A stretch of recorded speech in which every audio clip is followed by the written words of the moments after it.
business. Back in business. Business, but backwards. How do you spell business backwards? It's S-S-E-N. So it's sin. Sinib. Sinib. Sinibwa.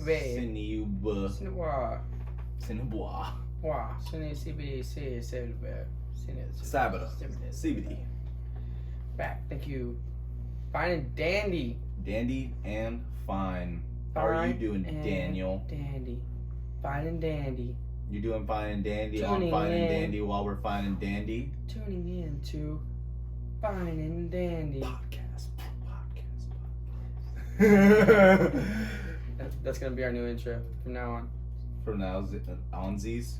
Fine and dandy. Gotta get them. Alright, all jokes aside though. How many jokes can you put to the side before you have a side of jokes? How much wood could a wood... Do you know there's an answer to that? I figured out the other day, I don't remember it. But how much wood could a woodchuck chuck? There's an answer that goes with that. If a woodchuck could chuck wood? Yeah, there's an answer to that. It's like a woodchuck could chuck wood if a wood... I don't remember it. But there's an answer. Someone... Because I asked it and someone answered back and I was... There's a calculation? It's mind blown. There's an equation to the equation. Isn't everything an equation? Life's an equation. It's all an algorithm. What's the difference between an equation and an algorithm? And in this algorithm, we decided to be podcasters. Who chose that? Who created this equation? What? Who has the answers? Who has the answers? All jokes aside, though, thank you for tuning in. Fine and dandy. We appreciate everyone who has been watching and everyone who's been waiting for this episode to happen again. And we're back and we're here and we're ready to produce some content. Welcome to the show. Well, I'm really glad though. During that time period, quite a few people were like, "When are you gonna post another one?" And I'm like, "We're working on it. We got to come and trust me. Eventually, It's gonna happen. We're not just gonna give up. We're not gonna stop. We have some coming, and we have a new graphic, so that's gonna be pretty cool too for y'all to see. Graphica. Just imagine, it's gonna be literally the poster right behind us. That's a painting. That's the painting. The painting done by. Tyreek Miles. Yeah, I was gonna say I don't want to disrespect him. I don't want to by saying a poster. That's disrespectful. Definitely not a poster. Painting done by Tyreek Miles, who did an amazing job, and we digitized it, and it looks pretty sick. So now, if you're an animator that can animate the digitization that we have gotten done, then we have some ideas. We can make it flow. We can definitely make it flow. Now during the time period though, for sure, like having people ask me like when are you gonna post more, or like paying attention to what we have posted or saying they really like our stuff, really made me feel like, okay, maybe we actually have some decent content. Maybe it's just not two of us just bullshitting. I mean, no, it is that. It is that. Absolutely. It definitely is that, but there might be a meaning to the madness. a method to the madness. No, I said what I said. Okay, I heard. It's a meaning to the madness. You gotta make up your own madness and then find meanings. Fuck a method. Are you a method actor? No? Alright, well, fuck it then. Maybe. You're not. Is everyone not a method actor? What's a method actor? I was just Isn't saying it? that. Isn't a method actor like whenever it's just like whatever, like almost like improvising? Improvisational. Yeah, there's a way to say that, but I'm butchering it big time. Yeah, like in that moment, like you do like certain like themes. You know what I mean? Like method actor. You're getting better over there. You're getting there. You'll figure it out.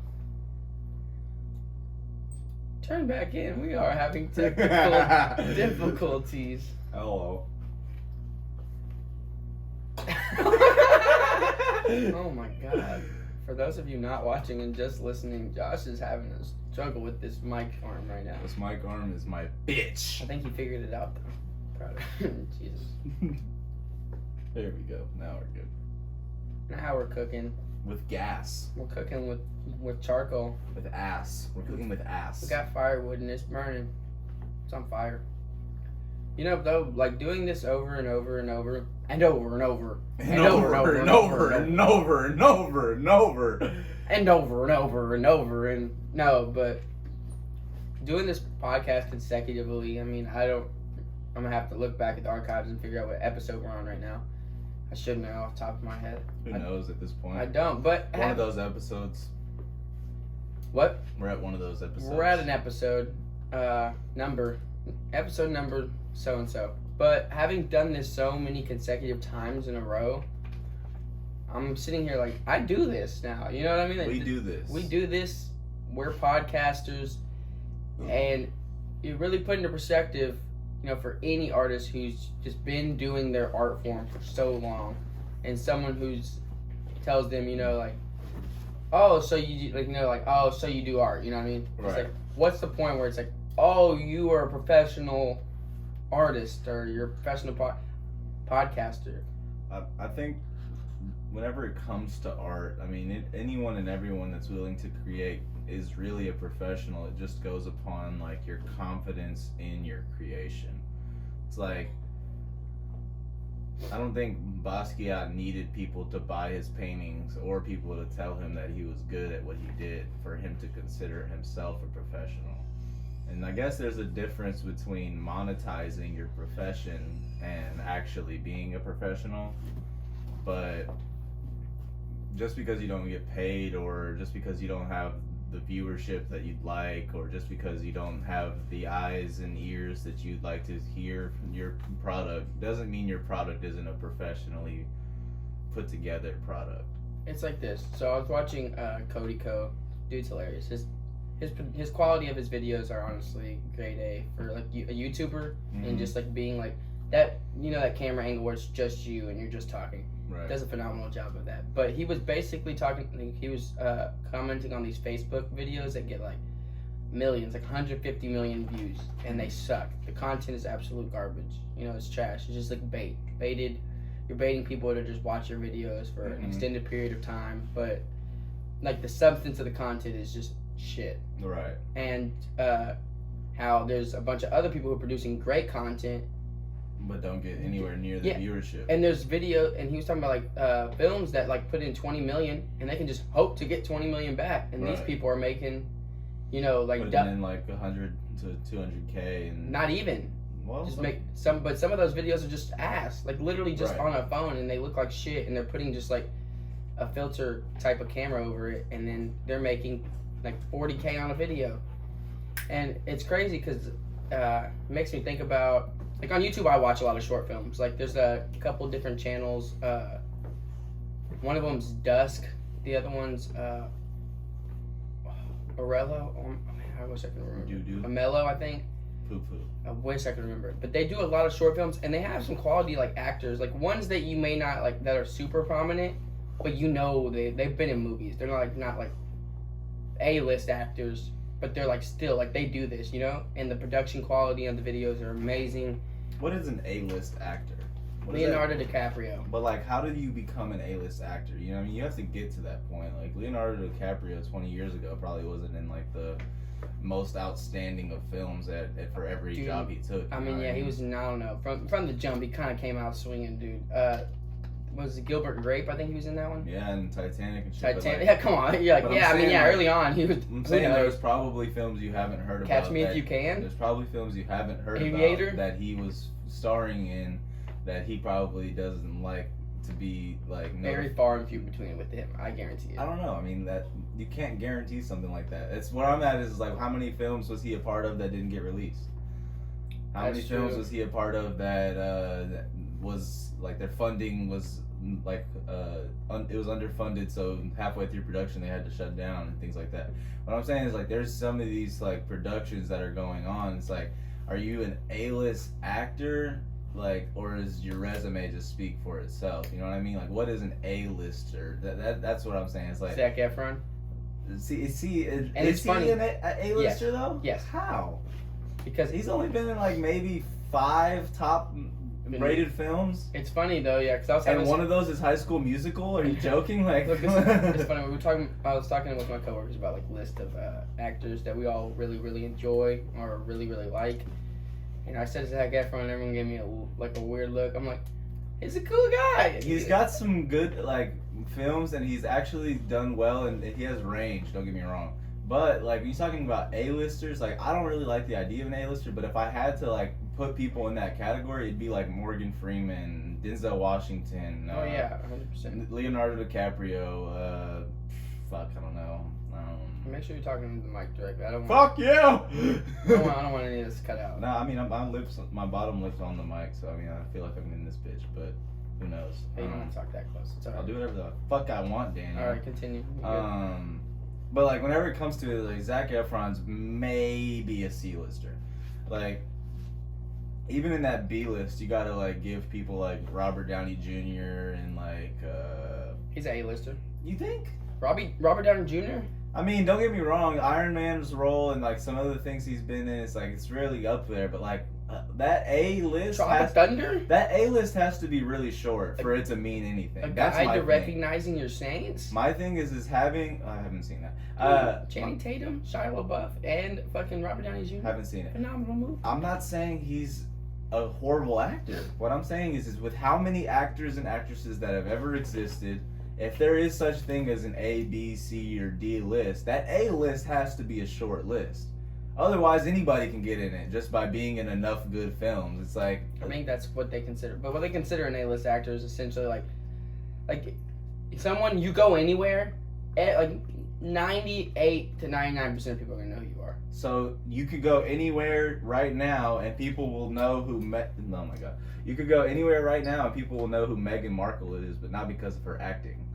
Yeah, that's fair. So what I'm saying is like that doesn't necessarily make her just her reputation of being and her notoriety doesn't make her acting style that great. And by the same token, I'm sure you could probably off the top of my head I'm blanking right now, but I'm sure you could probably name somebody that a lot of people know that shouldn't be considered as a I would say A-list actor. I'd say someone who's probably not an A-list actor, but an amazing actor, and I'm sure loved by all, but probably wouldn't be on the A-list. Mhm. Paul Rudd. Because of if he wasn't already, because of the Marvel Cinematic Universe, he's pretty much known everywhere now. But would you consider his acting, if you looked at it from a pure talent level, would you consider him an A-lister? No. Could you consider him an A-lister? Because that's what I'm saying is like if notoriety is all that matters, then all you need is a solid branding and a solid social media page, and you'll be able to be an A-lister no matter what you're in. It depends on how you look at it, but like he would probably still be on like what people consider the A-list. B-list would probably be more like what's his name? He's been in a lot of the same movies as Paul Rudd. He's in I Love You Man. Talking about Forgetting Sarah Marshall. Jason Feigl, something Eagle. Segel, Jason Segel. Dude, hilarious. Or Segel, I don't know. He plays his part amazing. He's probably B-list. He's really good in How I Met Your Mother and Forgetting Sarah Marshall. I Love You Man. He's good in some. Where would you put Neil Patrick Harris as an actor? Because he's like, look, exactly. He's more of a personality than an actor. You would still put him at an A-list. You have to. I can't. You would have to. That's what I'm saying. It's like that A-list has to be 5, maybe 10 names. Otherwise, it's not an A-list. There's no like There's if a lot anybody. of actors. That's what I'm saying. So the A-list can be a long list. Where I'm at is like in tiers. If there's a tier 1, tier 2, tier 3, that tier 1 at the top of the pyramid is a small little fucking triangle, right? It's like where I'm at is like if you're gonna have the best of the best, like you should be talking about people that have like gotten hella nominations and hella awards and all these things. Like that all stems from also notoriety and fucking popularity contests, but also it's like the only way you get a nomination is if you're in something good. But I would still say Zac Efron will go in A-list just because he is that adds it's a game, bro. It's like a who knows you and like how popular is your shit. Zac Efron would definitely be A-list because he is a personality more than I think he is. I would say he's on Neil Patrick Harris's level of being a C-lister. In the way that, like, there's probably at least 100 better actors than Zac Efron. Oh, no, without a doubt. So, like, and these are just males that we're naming right now. Would you like, put Bruce Willis as A-list? Well, I'm unbiased in the way that I haven't seen any of the Die Hard movies. So I can't speak on that. In my view of him in Sixth Sense. 12 Monkeys, bro. What was the one with Chris Tucker? I don't know, but there's where he was a cab driver in the future. Fuck, I don't. Fifth Element. Fifth Element. That was a great movie. That was a good movie. So didn't you have the whole 9 yards? 10 yards. Funny. I can't speak on it like from that level because I'm out of that era. I never saw any of the Die Hard. I probably should though. I've heard good things. But what I'm trying to get to is that like we're only speaking on males right now. Think about how many actresses there are and things like that. It's like whenever you come in, Is Jennifer Lawrence an A-list actor? You'd have to, dude. Maybe. I feel like she doesn't get the notoriety she deserves, bro. Okay, look, she was in Hunger Games. Don't get me wrong. That's like one of those like entry level films. Like it's like if you're in Harry Potter. You know what I mean? But that was also like a series. Like they had 2 or 3 of them, right? But then there's American Hustle. Yeah. Which is really good. Silver Lining Playbook.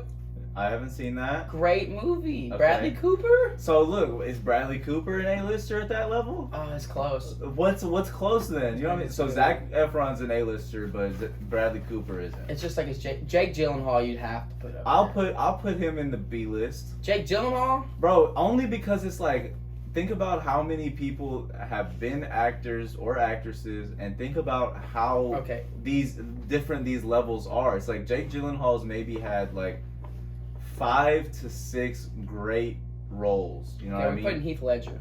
Heath Ledger, I feel like that's more of a legacy conversation. Like he had a great run while he was alive, and he died younger than he should have. So it's like it's kind of like the legacy of saying like what he could have done, as well as the resume he has. But he has some legendary roles. What I'm saying is like somebody that's probably an A-lister that probably shouldn't be is Arnold Schwarzenegger, and that's my personal opinion. And it's like he's had a lot of roles that are pretty much the same type of role, but those roles had so much notoriety that people would be like, "Oh, I love Arnold, Terminator, I love," you know what I mean? So it's like in that realm, it's like, okay, so if that's how you look at it, acting doesn't really matter. The Rock's an A-lister. The Rock's an A-lister right now because he's making the most money as an actor in the world, and he's been in a lot of very notoriable films. He's been in a lot of different films that have not just boosted his career, but also boosted the career of others. You gotta put him in A-list if that's what you're going by. So there's so many different levels of this conversation. It's like Zac Efron to any teenager that was a kid whenever High School Musical came out, probably an A-lister. But to anybody that was an adult whenever High School Musical came out, probably not. Does that make sense? Yeah, it depends. I mean, like, think about how many people that are 40 years old right now that would say Zac Efron is an A-list actor. That's fair. You know what I mean? It's like, okay, perspective is everything in that conversation. To roll that back a little bit, because we got into it a little bit. All right, so these short films, right? Mm-hmm. And you have these videos on Facebook that are getting fucking 150 million views because they're just baiting people, right? Then you have these short films produced with whatever list actor you want to call it, all right? Well, this like actors that don't have notoriety. This one, Jimmy Tatro. He's had a very lucrative career in producing like small time, not just films, but shows and like his YouTube shorts and things like that. It's like that's somebody that you can't deem a B or an A-list actor, but he's got the same notoriety, if not more, than some of those people that have worked their entire careers. I also think he doesn't get enough.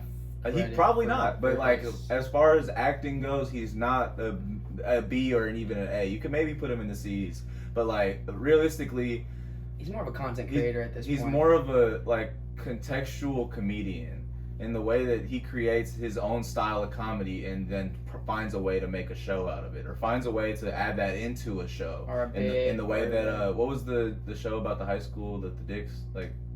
Oh, bro, American Vandal. So it's like, dude, that wasn't his production, and that wasn't anything that had to do, but he filled that role so perfectly, it almost seemed like he had to do with the writing and everything. Was great. You can't lie, bro. The first season was just impeccable, it's bro. Impeccable. It's nice. I watched it all in one night. Binge watched the fuck out of it. It's because, and the thing that was funny is people who thought it was serious, like, that sucked. I'm like, you missed the whole point of it. It's hilarious because it's so serious about it's like, right. It's not real. Right. So there's people I know that thought it was a real like documentary. You know what I mean? Damn it. Like is he tuning us? Sorry. Yeah. Okay. Go ahead. Just keep talking. So there's literally people who thought it was a real documentary and were thinking, oh shit, this is so stupid. Why would anyone make a documentary about this? But then when you look at it, it's like it's not even.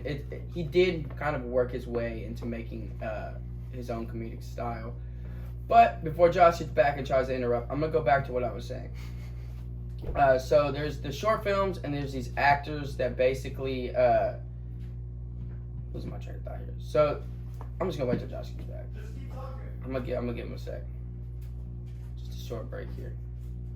He'll be back in just a moment.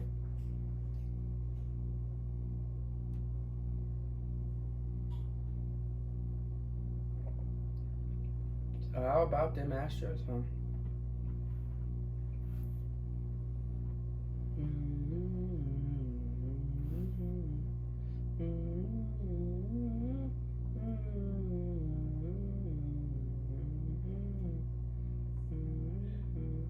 Okay, he's on his way back.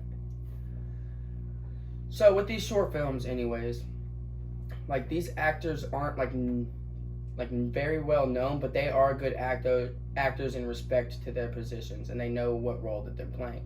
And the production of these films are done really, really well. And honestly, in my opinion, it's professionally done. It's like you probably know like some of the directors, they've worked with professional like filmmakers.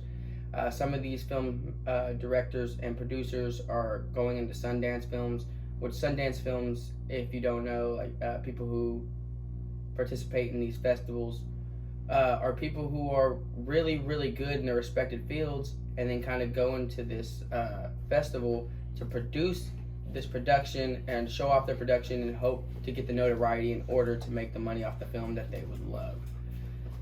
Also, Josh, I did take a little bit of a break. I just started talking so that way you can kind of come in. Cool, that's what I wanted. Sorry, everybody. My dog recently had surgery on his foot, and he's been doing everything possible to fuck with the cast on his foot.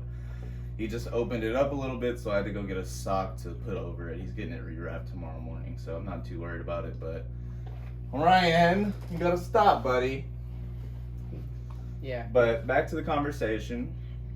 Yeah, no, I was just saying how like most of those people in that industry that are doing those short films are like already kind of been established. You know what I mean? But like these short films aren't getting the notoriety. You know what I mean? On YouTube. I mean, they are like those. They're pretty well known, but they're not like huge. You know what I mean? Mm-hmm. They're not getting as much as they should. And a lot of those people are people who produce films for the Sundance, like to go to the Sundance Festival. A lot of those films are like indie styled. They weren't produced by big companies, mm-hmm. which is like how you make most of your money these days. Is those big companies kind of producing or helping, which I guess is what producing is, funding your film and then putting it onto a bigger audience. Like like MGM or WB. Yeah, like Warner any Brothers, of these. Yeah. So you see that name, you're like, oh, I'm gonna watch it. I know these. You can fund bigger actors like Will Smith or. Mm-hmm. Margot Robbie, you know what I'm saying? It's kind of like the idea of like one of your favorite artists putting somebody else on, you know what I mean? It's like you might not be as willing to listen to this person without seeing that Kid Cudi produced their album, you know what I mean?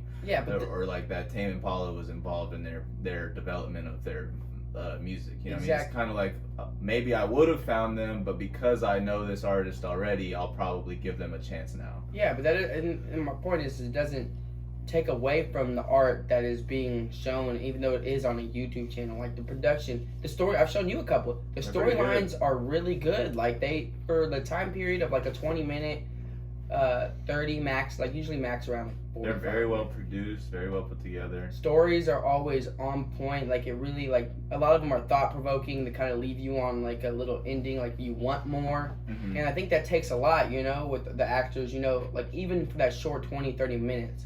How many cuts did they have to do? The script writing, like going through everything, like how long were they on set to actually produce that? It wasn't fast. Right. Sometimes short films take a little bit longer because it has to be true. So good, and you have to get everything together in that short amount of time. Longer, just with like they just kind of take a little bit more work, more than like if you have a script and a storyboard for a movie, you know what scene comes after which. But whenever it comes to a shorter film, you have to understand that you have to get all of this story out within a certain amount of time, and it's very condensed.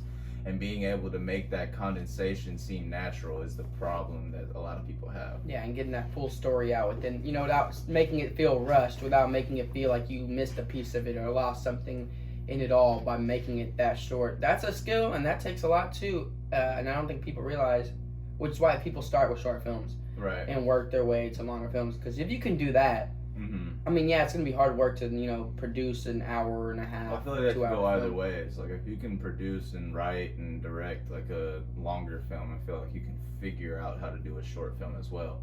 But also in the way that if you can produce a really well short film, then you can probably expand that and go towards a longer film. Exactly. But that talent in the development is where it comes few and far between with these directors, producers, writers, and things like that. People will, in today's world, people will rather give you what the people want, and so they can make sure they get more views and make sure they get sell tickets and stuff like that, rather than worrying about the product itself and actually make something they believe in. And you can most of the time tell what's going on once you watch what they produce. You can usually tell what type of passion was put into this. Were you making this to make some money, or were you making this to make a great film? It's easily, in a lot of instances, it's easily detected. I think also kind of where point I'm trying to make here is, we talked about it too, is like what kind of defines like the status of whatever you're producing. It's kind of like so if you imagine like any writer in a writer room, right? Mm-hmm. A lot of the people we probably don't even know. You know what I mean? You know the big names, like who co-created. I mean, they're credited in the post credits and stuff, but it's like, who sticks around for that? Exactly. Yeah. And then so it's like if they try to get a job somewhere else, you can see like you work for so and so company. Okay, you must be at least somewhat good or have somewhat type of like experience. Notoriety is big in like what kind of establishes who you are, because it's like you said the other day. You can give yourself a name, like, I'm this guy, but it's like, means way less. It's the idea of a nickname. It's like whenever it's given to you, it means a lot more than whenever you start telling yourself and other people that you're the chosen one. You know what I mean? Like, people call me this. If no one calls you that, you just made that up. The only way a true nickname will stick is if other people bring it to you. You know what I mean? Like, there's few and far between whenever somebody's like, yeah, you can call me this, and they're like, all right, yeah, we'll call him that.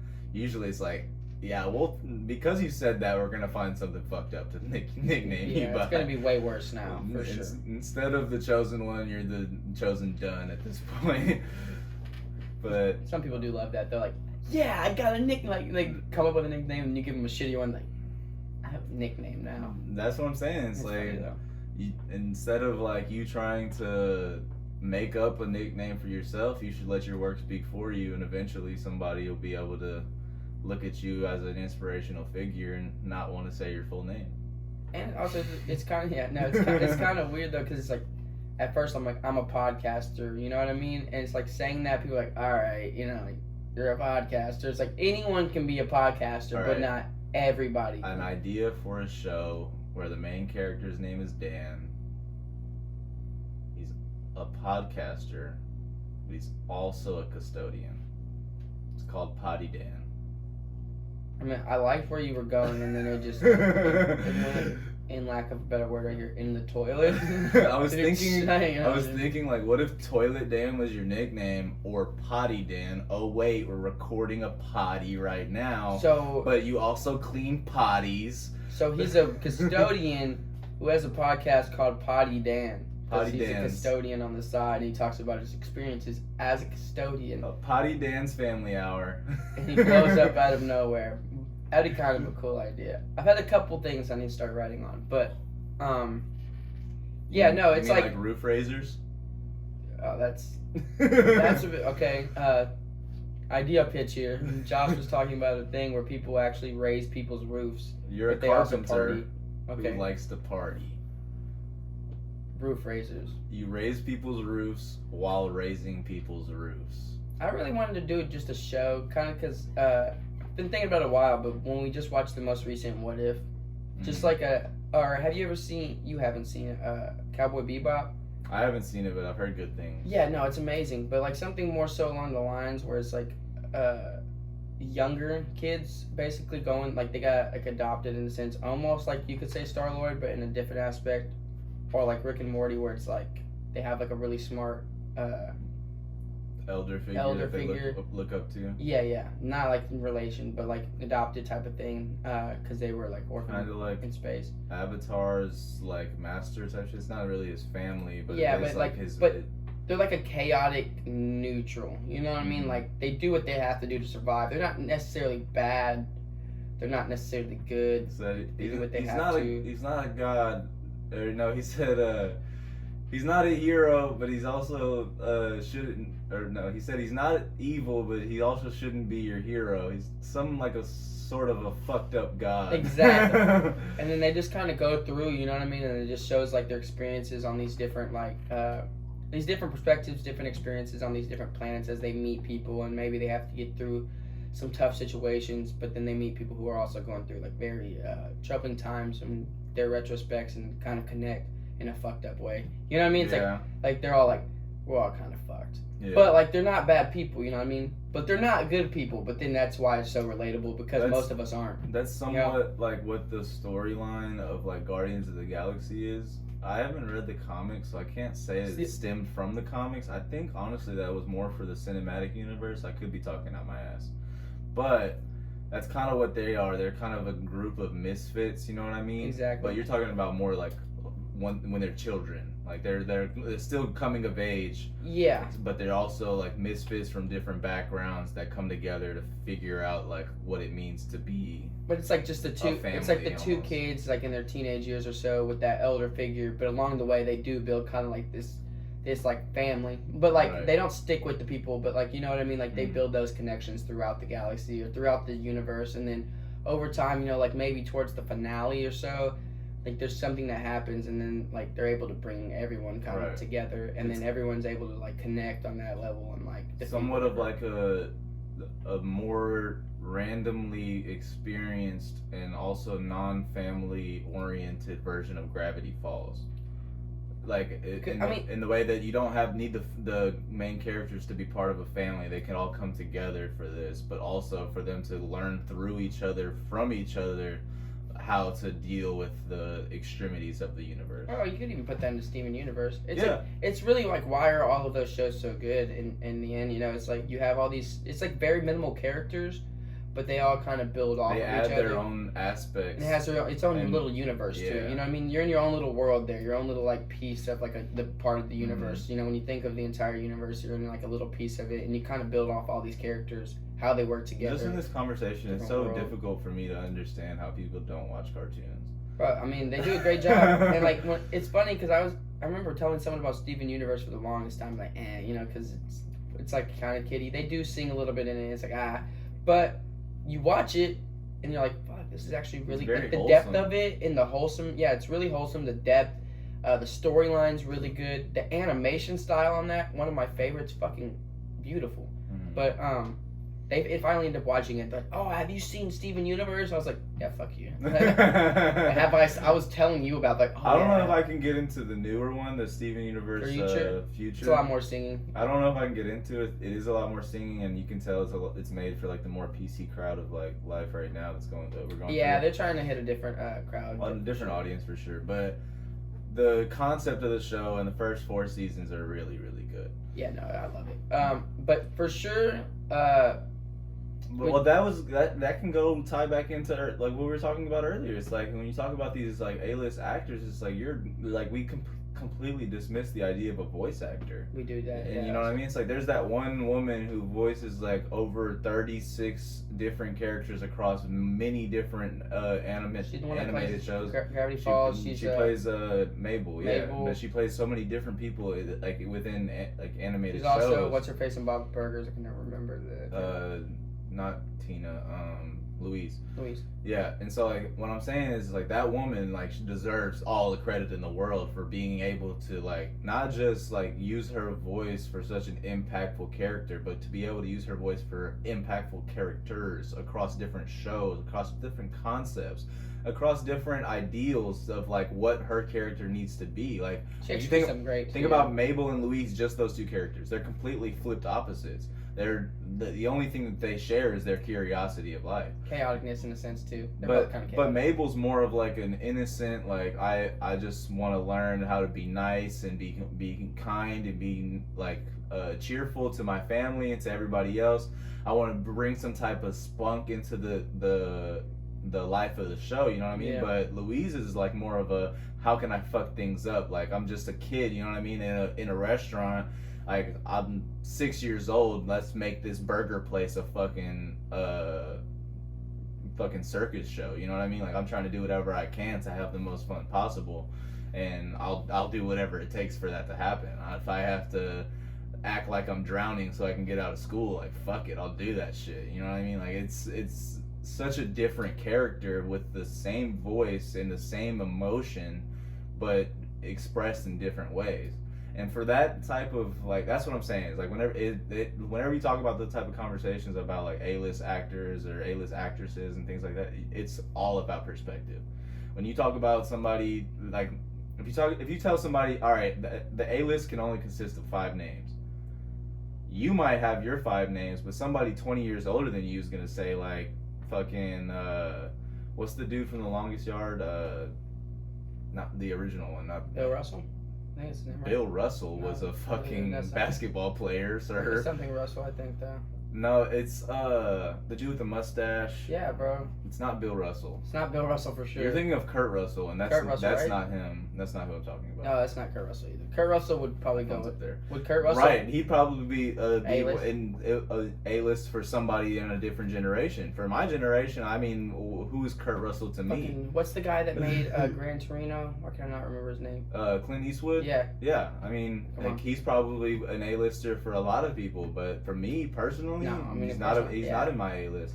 So that's what I'm saying. It's all about perspective when it comes to things like that. See, but yeah, but that's what I'm saying. Is like, there's people notoriety. There's I think people that will take their an actor that's from their hometown to be in their A-list just because they know them from high school or something like that. You know what I mean? Instead of putting people's resumes next to each other and actually making a decision. I guess it's not all notoriety. I don't know. I was just thinking about it.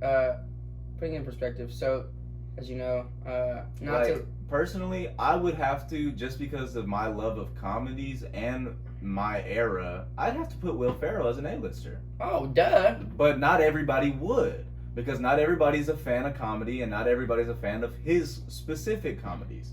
And so, like, when you look at it from that perspective, it's like, where does David Spade fall? Oh, fuck. You know what I mean? Damn, that's fair. You know what I mean? That's fair. From a perspective point of view, that list can change in so many different ways. You could put, I can't remember his name right now. Was in Tommy Boy. I never saw that.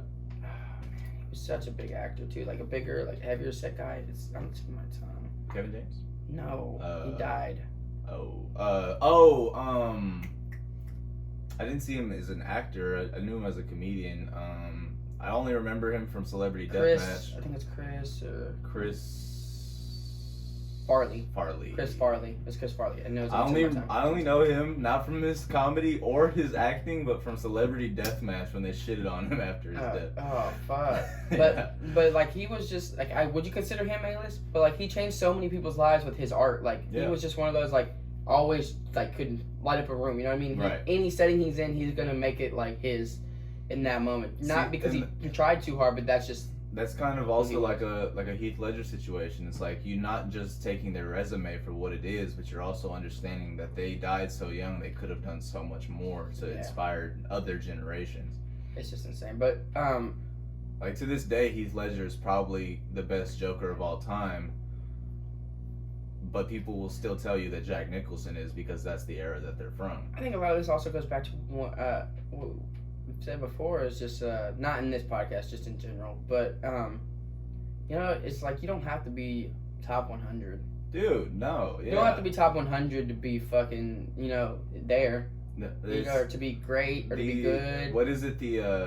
The lion is not concerned with the opinions of the sheep. Even if you're top 300 or so, bro, if you've made it and you've done like, for instance, if we are reaching people who enjoy what we do, we've done our job. Right. We've done our job. We've fucking executed what we want to, and to engage even a couple people doing this is hard. Mm-hmm. It's a difficulty in itself, And that's what I was saying is like notoriety is a part of it, but I also think like it's not the biggest portion because, like you said, there's bullshit ass Facebook videos getting so much notoriety whenever it's undeserving. You know what I hate though? I think the most what I've learned recently. I've done this longer, but it's weird. So like the fact of like throwing events and kind of connecting with people that way, and realizing what that takes in itself, like DJs, you know what I'm saying? Like getting people to go, promoting for it. It's a lot of like knowing people. Understanding the logistics behind it. Yeah, like the connections that you make. And the venue, the food truck, the making sure that you have a liquor license, making sure that you have this set up. Like what a lot of that is like what I'm saying is a lot of that is like the people you meet. You know what I mean? Connections that you make in that moment. Right. And I realize like podcasting is the same in a lot of ways. Reaching your people, and it's the same with throwing events. Of course, like putting on a good event, making people feel comfortable, putting on a good show is a big part of it. Just like this. Right. It's the content, it's reaching people, it's really like making people feel connected and bringing the energy to where people are happy. They leave with something, you know what I mean? Leave with something that they didn't have when they came, you know what I mean? Whatever that may be. Just like when we do this, it's like when we want people to watch it, we want them to kind of, in that moment, feel something, and they leave with something that they didn't have when they came into the podcast. Right. It's any form of entertainment, I feel like. Right. But like, it just like even in any entertainment industry, I think this is also kind of like what sets you apart from not being professional or like not being somebody to somebody is like knowing that one person. Right. Is knowing a group of people. Is you know, if you're in the industry, it's like we were saying, if you work for these companies or you knew one person that just got you into that one company, now you have this whole like network or like available to you now. You have this whole wide range of options that you didn't have before. A whole new world opens up to you because you knew one person, or you just so happened to slip in because someone was like, "I'll give you a chance." So at the end of the day, or you just took a shot and somebody liked you. You know what I mean? Even if you didn't know anybody from that side of the networking life, you took a shot, gave them a pitch, and somebody fell in love with you, type shit. You know what I mean? Yeah, it's like, crazy. It's that simple. It's like it's weird because a big part of what we do is taking yourself serious and executing it on a level to where people can appreciate it. But that's not enough always. You know what I mean? You want it to be. You want it to be enough, true. But it takes more than just that too. It's not just working on yourself and your craft, which that can get you places, but it's also like working with the people around. It's a whole thing that you don't realize. Working with the people around you, the impacts you make on the people. It's your own decision making and like the decision making that you impact. In the way that every NBA player knows at least two people that they either grew up with or played with that are better than them by far, but just by circumstance or decision making didn't make it to the league, whether that be because they decided to go down a life of crime and ended up in jail, or maybe they just got sick and weren't able to play the game anymore. You know what I mean? It's like there's different perspectives when it comes into it, and realistically, whenever you do get to the top, you have to appreciate those that came before you, that set the path for you, type shit. And that's where a lot of these people that are making these videos that are getting like hundreds of thousands of views, if not millions of views, that's what they don't understand, is like they're basically exploiting the people that set the path for them, instead of appreciating and admiring the things that came before them to allow them to have success in their careers. You could be a content creator doing shit like that and probably make some money, but are you at the end of the day gonna feel proud of your product? If you do, then you're lying to yourself and you're delusional, and that money's making you a little bit blind. But realistically, when it comes to the respect factor of what you're doing for your community, if you're a content creator, your community is basically like YouTube and like the I don't know, like these award communities that they give out. Patreon too. Patreon and stuff like that. You know what I mean? But what I'm saying is like, you can neglect all of that and just swim in it type shit. You know what I mean? But down the line, at some point, people are gonna stop fucking with you because they know what you're capable of. Realistically, like we've talked about it before, when you talk about monetizing content, it's only as good as the creator. You know what I mean? It's like if your only aspect of creating this content is to make money, it's gonna show. maybe not in this video, maybe not next, but down the line, maybe in a couple years, 3-4 years, it's like this is such a narrow mindset and such a like a what's the word I'm looking for? It's a time sensitive mindset where you're only worried about the next check when realistically this is your reputation and your resume that you're creating for yourself. That video that got 3 million views that you made $40,000 off of, I hope you're proud of that $40,000 and I hope you spend it well, because I'm always gonna know that that's what you thought was what you needed to put out. That's the what's that old saying? People don't forget. That old saying, like a super bad. Now it's funny because I just recently saw it, bro. It's crazy. So there's this promoter in Houston, right? Mm-hmm. He's at like a lot. He's like almost at every event, but he's throwing this event, and it's called Dark Carnival Ritual. I'm not gonna say any names, but it was only just funny to me. You just said the name of it. Yeah, I guess you're gonna know who it is. I'm not gonna say the name of the person, but it was just the reason the reason I'm relating it to this is it was kind of funny. So he did this thing where it's a bunch of tribute sets, Mm-hmm. which is weird in the EDM world. People are like, why are you doing? Like it just so it'd be like G Jones, who's a big producer, or Subtronics, big producer, right? And then under it, the DJ who's gonna be doing this person tribute set. And a lot of people are like, that's super weird. Like, that's a big money grab. Like, because especially if you're doing local shows, so why you're would you doing tributes to people that are still alive and working? big? What does that even mean? Dude, that's what people. I thought tributes were like to people that are retired or maybe died or There's maybe cover aren't- bands. but even the Like cover, like do they do covers of bands that are currently touring? I hope. You Well, know what yeah, I mean? but like sometimes, but like in like dive bar type shit. But see, that's like more small time. If you're promoting an event for a tribute set, Multiple. Like Like- I'm talking like 7, 8. but still, like that sounds like ridiculous. Like who? Like I'm sure there are people showing up to it, but like who in their right mind would say, "Yeah, I'd rather see this guy do a tribute than go see them on Dude, tour." It went viral. It went viral. That's weird. It went viral on Twitter, on Facebook. Like people were roasting the fuck out of it. So Okay, so it went viral because it was like getting Yeah, oh, roasted, yeah, not yeah. because people were Oh, showing it no, no, no, admiration. no, no. Okay, Dude, I was it like, was no way. It was literally like Imagine being G Jones, seeing that, and like someone's like, playing like my set. I'll be there next week. Bro, someone's gonna play a set that's me. You're not me. No, but then Zed's it's called Deadbeats.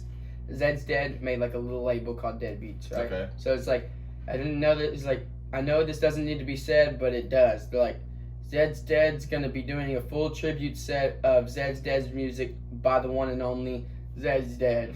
Primo Zed's like Primo Dead. Catch a whole night of Zed's Dead playing tribute. So Zed's Dead. Playing only Zed's Dead music, bro. That shit have be dead, bro. But seriously, it's It's like like, how are you playing? It's So like- you're playing just that person's music? Like, what the fuck is that? you're like, even if you say this is my tribute to them, it's like, well, I feel like the real tribute to them is buying a fucking ticket to their concert. You piece of shit. This is where I'm at though. With that, I think a lot of people weren't thinking about it deeper. Like when he threw that, it's for sure, in my opinion, that- Like, it is a cash grab. Like you can do AC/DC tribute sets. They don't go on tour anymore. You could do maybe Aerosmith fucking tribute sets in the way that like there's plenty of fans that would love to hear their music and know that their performance will never exist again. The Beatles, you know what I mean? Like plenty of people would love to hear the Beatles like in concert again. And if your tribute is good done like performed well enough, it might actually sound like the real thing. But the key thing is the tribute word. It's like how are you tributing something that is still exists So look, and is still available to everyone? That's one of the big parts. But what's even like worst for me is like the whole point of throwing local big events is to put these artists on for who they are. You know what I mean? Like, who is this producer? Who is this DJ? Like you're not really helping them by getting them to do a tribute set of someone who already is like, okay, yeah, that was that person who did the Subtronics tribute set. Yeah, cool. Like, but what else do you do? Like, you know what I mean? It's like the whole point of throwing local shit is to see what that DJ is made of, to see like what they're capable of them mixing a bunch of people's See, 'cause music. that's the them throwing weird in part their is stuff. like you could easily, I don't know how easily because I don't know anything about like the copyright side of music, but like it seems like you could easily mix a G Jones record and make it your own as a DJ, but instead you're just taking their record and performing it. Oh yeah, if you're doing a tribute set. Right, Yeah, no, yeah. It's like if you're taking the talent out of your entire job, you're just saying, I'm going to just basically, and it's like, whenever people disrespect the DJ, they'll say like, oh, what are you going to do, just go press play? It's like, that's what they're doing. They're just going to press play. Like, so why'd you show up tonight, That buddy? would have been hilarious. Somebody was like, what if they just made a whole playlist and just went up there and just, and it was just tribute set, bro. Yeah, no, it definitely takes away from the art and the artist. This is a tribute to one of my favorite artists. Yeah, where I was going with that though is like that's one of those things. It's like as someone who's getting into It's a money throwing, grab for sure. yeah, as someone who's getting into throwing events and how much I care about the community and how much I want to see it grow, that is definitely like Bottom of the barrel. why would you do that? You know, we're here to not only give people an amazing time and try That's to produce something That's amazing. a perfect example of like being blinded by monetizing a product. Exactly. That's not even your product, like- dog, and you're finding a way to monetize it. It's like, bro, you are like if you really cared, if you really want to grow, in my personal opinion, it's like you're not just worried about making money. It's like, yeah, that's what throwing events, you can make money and it would be great, but you're giving people this experience. Right. And not just giving these people experience. If you're gonna get local DJs, bro, this is something they care about too. Like, They're how do you- people. how do They're you not go- just a money sign. How do you go through with something like that and not feel like a fraud? That's You what know I'm I mean? saying, bro. Like, These people also are going to put their energy, their sweat, their hard work out on the line to produce something good for these people because they know that might be a chance that someone really enjoys what their artwork is. You know what I mean? Yeah. It's not just about you okay, you're throwing an event. It's not just about you. It's about all the people showing up. All First the of people all, who put if their you're hard throwing work an into event, it was never about you. Realistically, it. Can't be. There's no successful event that was about the event thrower. I mean, it's like throwing yourself a surprise birthday party. It's like, how much of a surprise was it, asshole? It happens that way a lot though because it is, in a sense, it is about the money because it's like how much revenue are you bringing into whatever you're doing, how many people are you getting to come in, because if not then you're losing a piece of it. But I think See, but both of those tactics only mean anything to the venue, like owner. I mean, like realistically, if you are trying to put an event together and you don't own the venue, you shouldn't be worried about either two of those things. The person that owns it What if is you're both, worried about their. Well, then that becomes a situation whenever you're. It's kind of like I don't know if you've heard about it, but like Rogan's opening a comedy club in downtown Austin, right? So his idea is like I kind of want to run by some of the same tactics that I grew up on at the Comedy Store whenever it was run like by Mitzi Shore and things like that. And so basically, like the tactic that made it such a beautiful like experience was that the asylum was run by the inmates. In the way that every doorman was a comic, every manager was a comic, everybody that worked in the place, bartenders, waiters, everything, they were all aspiring comics that were just trying to make a buck. And also be in the environment of how they can succeed in their own career through that experience. And so what I'm saying is like his idea is like, dude, I don't even want to make money. If I break even, I'm cool. If I lose money, perfect. I don't care as long as I am able to continue staying open and continue the improvement of comedy itself in not just this area but everywhere, because I want people to take this ideal and run that. You know what I mean? Like why is it because you own a venue, why does that mean that you need to turn a profit? Well, I guess that makes sense for certain venues, but in certain artistic venues, a profit shouldn't be the most important thing. That's the thing that people are missing in today's world. Everybody's worried about the next buck instead of how to improve the art that they're trying to make. And I know I have Or support. Yes, no, okay, like going off of that, it's just all right. Going off of that and kind of going back also is just you're only as professional as you take yourself. You know what I mean? Like if you're worried about the money, I feel like you've already lost. Mm-hmm. You know what I mean? Like if you really like I don't really have much room to talk because I haven't like made it quote unquote, you know, like how people would have see it. But like in your any craft that you're doing, whether it's painting, whether it's graphic design, whether it's like visuals, you know what I mean, Sculpture, whatever. sculpture, audio design, or like anything. In that moment, you're only as good as how serious you take it and how much you want to put into it and how much you feel about it. It's weird it took me this long, like having done this podcast so long, it took me to throw my first event to really realize the scope of that. I don't know why I didn't come together here, but it's just like you're that person because you do that. You know what I mean? Like, and however much you put into it, you're that person. You know what I mean? Right. You don't have to be deemed by someone else for it to be like, oh, he's doing a great job. No, man. Like, whatever. Like, you put all that time and effort into that. You made sure that was a product. You should feel proud of yourself for that. It's not going to be great every time. It's not going to be something someone appreciates every time. It's not going to be, like, you know, you're not going to be fucking, what's that place in New York everyone wants to perform at? Madison Square Garden. You're not going to be fucking the performer at Madison Square Garden. You didn't even say perform right, so I was like, porn at? What did you No, say? I'm sorry. Perform at. But you're not going to be the person at Madison Square Garden every time, right? But like what you're doing, if you're putting your all into it and you're making it something you want, like you're that person. Yeah. Like if you're a podcaster and you show up all the time, like or every day, every week, if you're putting in the performance, if you're trying to edit it, if you're doing all the work that it takes to make your dream come true, nothing else. No one can take that away from you. No one can take the work. No one can take the effort. Doesn't matter. Like having just one or two people come up to us and be like, when's the next one? Like, I'm looking forward to it. I enjoy watching it. Dude, we won. We won. Right, and that's very true. But like going back to what you were saying is like just to bring up that monopolized situation that you said about like artists not being able to perform in certain cities after like a certain mileage from the last city they performed in, right? Yeah. It's like that's true, but that also goes back to like monetization. It's like that artist could easily drive wherever the fuck they want and book a smaller venue. Like obviously you might not be able to book the biggest venues, but you can still go on tour. And your tour, it doesn't have to be like limited by anybody. The only limitation, like even if there's rule sets, it's like the only limitation is you what you want to do. It's like you could easily book a smaller venue in a different city that's this amount of miles away and get your product out to people that want to see it. Now it might not be the Madison Square Gardens, but who's to say that Madison Square Garden can't be on your tour?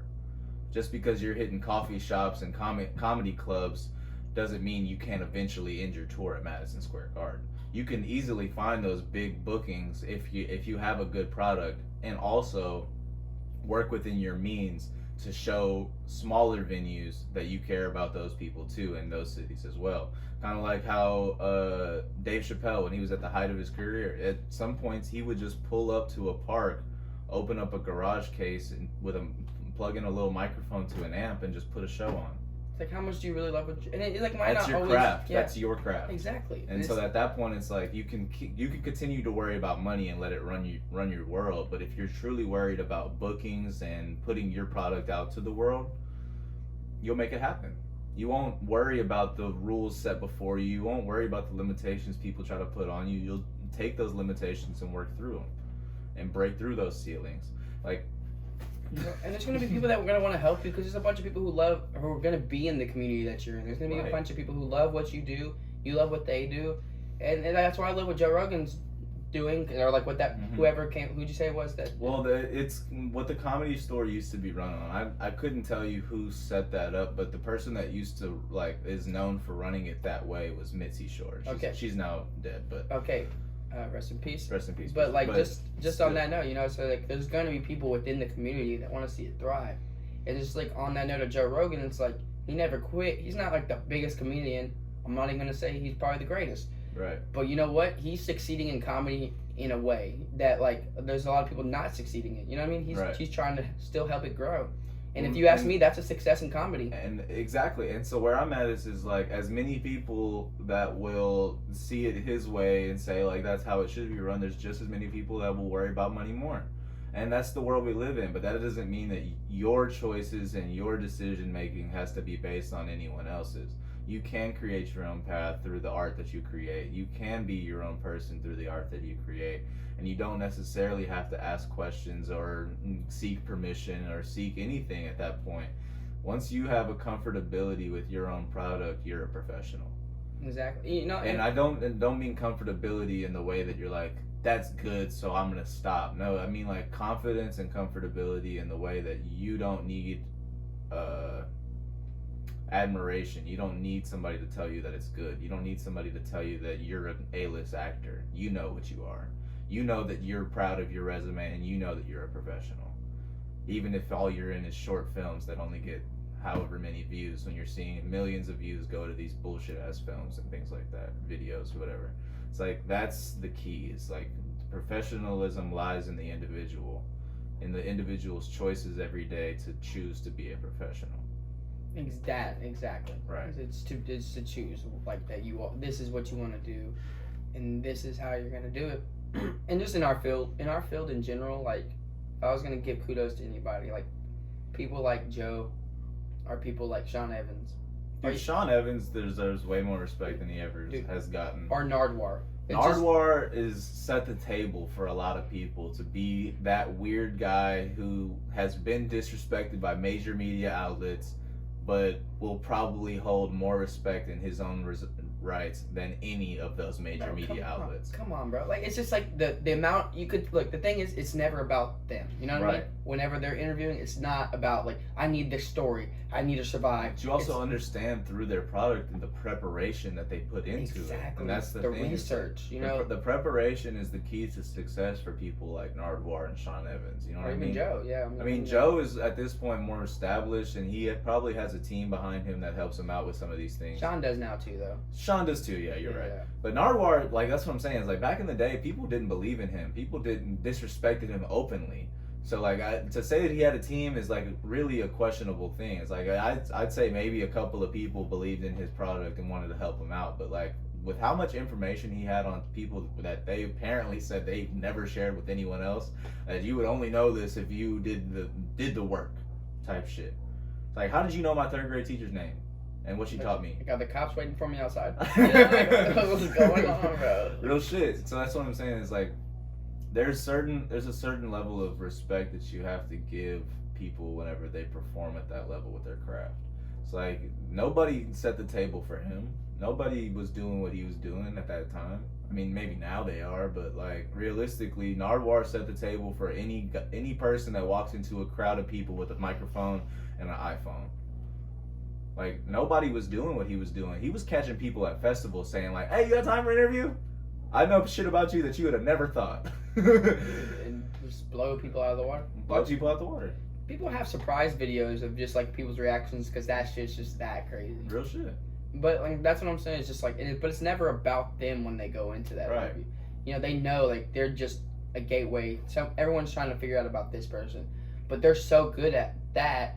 Mm-hmm. You're actually watching for the interviewer. See, like, and at this point, I don't really watch that much Food Network stuff. But what's the dude with the spiky hair? Guy Fieri. I don't even know if he can cook. I don't even know if he's a chef like that. I don't know much about the guy, but I know that people respect him in so many different, like that Diners, Drive-Ins, and Drives place. Yeah. That show probably put a lot of places on. Like, a lot of people probably got a lot of business from just him giving them the respect that they probably deserve. Exactly. And so, like, who else was doing that at that time? People were having, like, Top Chef competitions and things like that, but he was going on his own across the country to find these places that deserve more respect, to do what he believed in. Even if it was for a TV show and even if he was getting paid to do it, it's not like those reactions were fake, bro. There was real people in those restaurants saying, like, you gotta try this shit, bro. This shit's crazy. But would that restaurant ever have gotten the notoriety that it has today without that man? Probably not. And you have to give respect to those people as well. It's like, even even if he was driven by money, at least he kept his head on his shoulders and he knew what his position was. Like, kind of like Anthony Bourdain before he passed away. But like, he was going all over the world to find these people in these places that deserved more respect and more notoriety than they would have ever gotten. It's like, yeah, if you pay me $1 million, I'm gonna make sure these people, like, this money is well spent. And it's like, you will find people at the top like that. There's like, like, you know what I mean? Like, you did not deserve this. And that's going to happen. Or maybe, you put in work, but you also did a lot of shady shit to you. Right. But then there are a ton of people, it's like, you look at them and it's like, they were more worried about, like, giving other people the shine that they deserve. Right. And in that, shine themselves. Like, as far as the music industry goes, like a really big one for me that I've only become accustomed to as of the last couple of years is Tame. Like, Tame Impala has been probably one of the most inspirational to like today's music in that realm, you know what I mean? As far as he's gone across EDM, hip hop, he's probably even got some shit going on in rock right now, country music. Like, rock was his original. Like, was it? Rock is like his like psychedelic rock and stuff. He helped other. See, so I didn't know the exact genre of what it's called. He helped other people like do their albums, like psychedelic rock albums. He helped them like figure that shit out. And so what I'm saying is like none of that was for money. He wasn't doing like, even if he was getting paid, that wasn't his purpose. He has like disco tracks with other people. His purpose was to further music, to further the idea of what somebody's album can sound like, further the idea of sound itself. And so like it to that level, like you have to understand, like, to be able to be a professional doesn't mean you need to get paid, but it also doesn't mean you never will. And realistically, forgot where, I think it was from the show Master of None. It's like whenever you find your passions in things and you find the ability to do something that you love, you will eventually master that thing, that art, that action, that business, that mindset, whatever it is, you'll find a mastery in that. And finding a mastery of something, you will find the ability to monetize it. And it should never be your prognosis of why you're doing it is money. But the moment the moment you decide that you're doing it for money is the moment you lose all of your artistic ability on that thing. I agree. I'm gonna go on a little bit of a tangent here. It's there's like two different things. I'm gonna start here though. Is so like, I rave a lot. I go to shows a lot, bro. Like I'm invested. Like I'm in the shits deep. Balls deep in the shit. Should wipe your ass. I should. Look, but like I'm like I love it, right? And then people will be like, yeah, I love it too. But like there was one time I went out on a Friday night and had work Saturday morning. And I was like talking to somebody like, where were you last night? And I told them all the stuff, and they were like, man, I don't know how you did that. Like you have to be here this morning. And I was like, yeah, I love it though. She's like, yeah, me too. But like I had to get up early. I was like, yeah, no, I don't think you understand, like, what loving, like this isn't just like, oh, yeah, I love that, too. I'm like, people just don't know what loving something is, or, like, being really, like, when you really have that, like, passionate feeling of love. I don't even know if some people ever feel that, you know what I mean? Like, I'm like, no, I love this shit. Like, music gives me life type shit. And it is just, like, when people are like, yeah, I love that, too. There was another person one time, like, whenever she's like, nah, like, she's like, I was like, man, I just love raving and all that stuff. She's like, because... it was a different girl. Like, talking about, like, I don't know if I can still rave. I don't know if I can, like, getting older. She's, like, my age. So I'm like, so you don't, like, you've enjoyed it for the moment and what it was. You don't, like, love the experience, but you don't love it enough to continue that. You know what I mean? I forgot who it was, but there was some, like, I was listening to a podcast. This dude was, like, well into his 40s, if not 50s, talking about, I've been to EDC every year for the last 30 years. it's like that's true passion. That's like, even if you can only go once a year, you know what I mean, you're not missing that shit because that's your vacation. Some people go to Mexico, some people like to travel Europe, some people go see the Grand Canyon. That's my vacation. Exactly. I go to EDC every year and I fucking wild out. About 40, is that, you're never too young? What was it, 40 isn't old? 40 isn't old if you're a tree. If you're a tree. Nah, but I was also talking to someone else on a completely different occasion. They were talking about how they went into this field or whatever, and I'm like, I don't really like it. So I'm just going to go into this other field, think I'll like it a little bit better. Won't be great, but I'll be stable. I'll make more money and all this stuff. Like, I realize, like, I don't need to, like, necessarily love what I do in order to, like, make money and have a living and enjoy my life, right? And they were like, I mean, and the thing is, like, if I'm doing, like, this, like, the thing I love, probably, like, get lackluster over time. I'm like, people just don't understand what loving something is. Like, I'm like... There's a difference between work and a job. It's like, you'll work towards anything you're passionate about. But having a job means that you're willing to step away from your passions because of necessity or your standpoint in life or just like circumstance, you know what I mean? Maybe you just had a kid and now you got to buckle down and you got to put some of your passions to the side so you can provide. That happens. It's perfectly admirable for you to be able to do that. But there's a difference. The difference is like if you're passionate and you love something, it's like that goes with relationships too. We all enjoy a lot of things and have fun with a lot of things in the moment. Right. Love is a little bit different. Right. Love is like if you are passionate and you love something, bro, you're not gonna look at it and be like, eh. You know what I mean? Like right. When times get tough, you're probably gonna be like, I can do without it. Like in that conversation that you had with that girl, she's like, I don't love it like that. Like I love it too, but like it's like yeah, but I mean this is your job. Last night was work. I enjoyed what I was doing, and I enjoyed putting myself through that lack of sleep.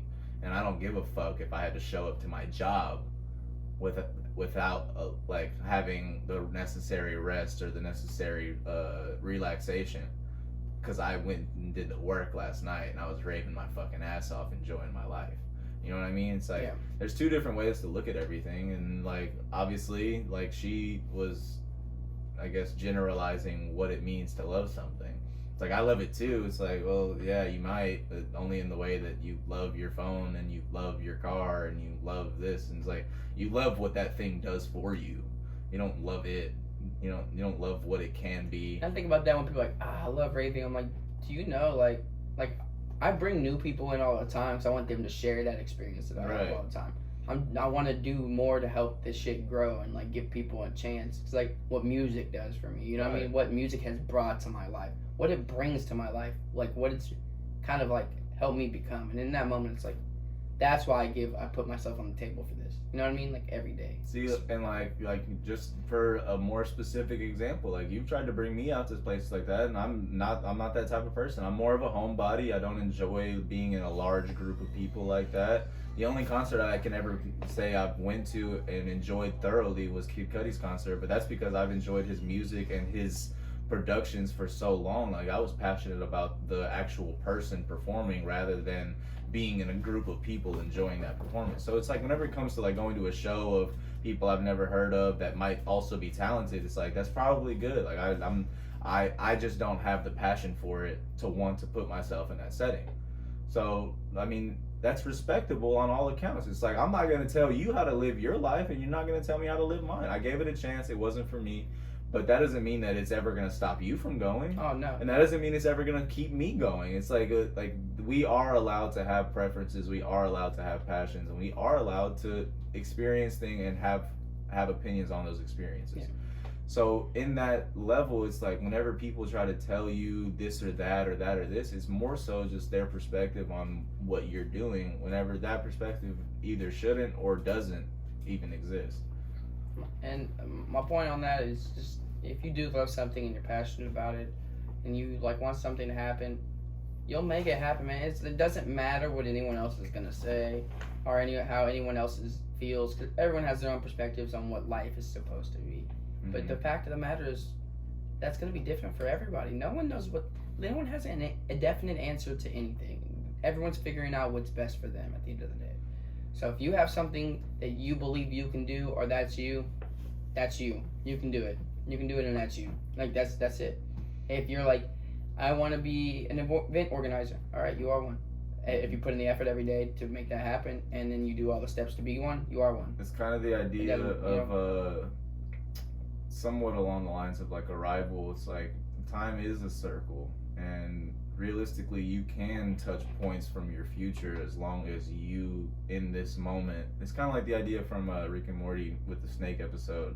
He said, what are you doing, Rick? He said, I'm reminding myself to give like more fucks about this type shit, or put more dedication into this shit. Basically it's that simple. If you determine yourself to be a bodybuilder, you might not be a bodybuilder right now, but you go to the gym every day and you work your way up, eventually you'll have that body.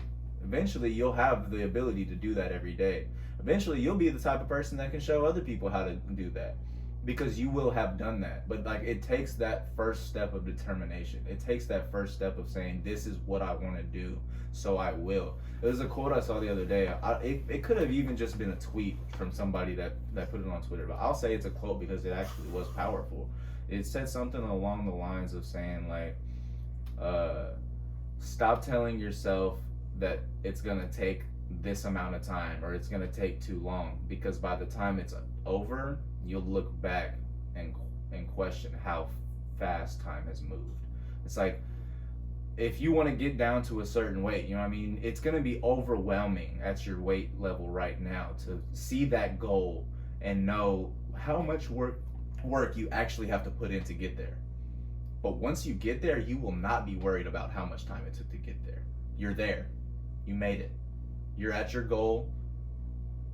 It did not matter if it took 3, 4, 5 years or even 7, 8 months, depending on your metabolism and what your goal set actually is. You know what I mean?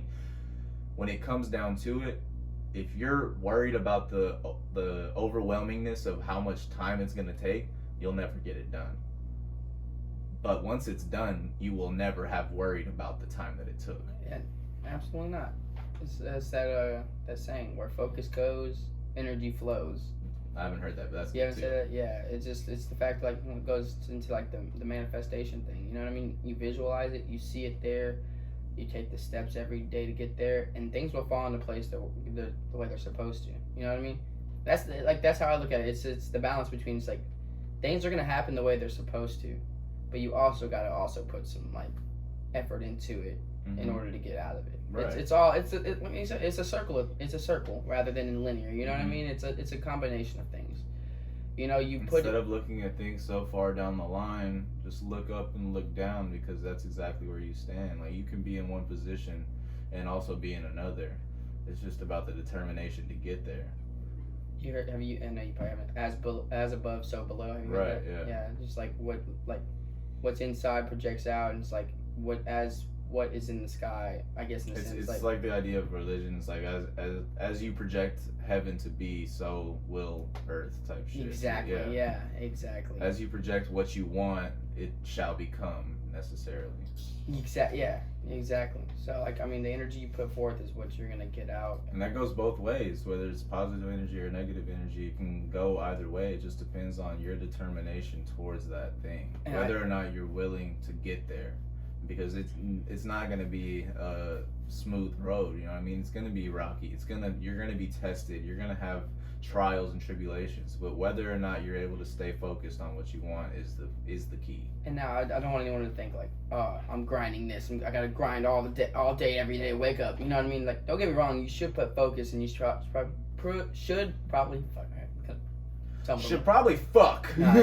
you should probably like plan out some things, you know what I mean, and get structured a little bit, but that doesn't mean you have to wake up every day and say, I gotta grind hard. I work for breakfast, lunch, and dinner. Like, bro, you don't have to dedicate your whole life to work. And the thing is, like, right now, I'm busy a lot.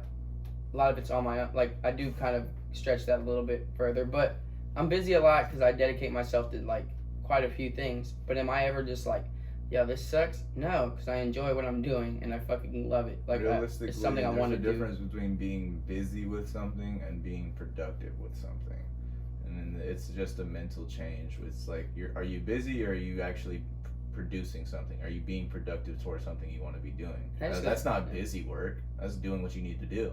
That's getting shit done. And at a point, it just does. It's like, you're like, man, I don't know. It's not that. I'd rather be doing that. I'd rather be doing that than look whatever. Like, you look back, like, what else was I doing? I saw another. It was like a little TikTok that was on Twitter. It was like, hey, y'all be watching TV? All right, answer this. Are you where you want to be in life? All right, now answer that first question.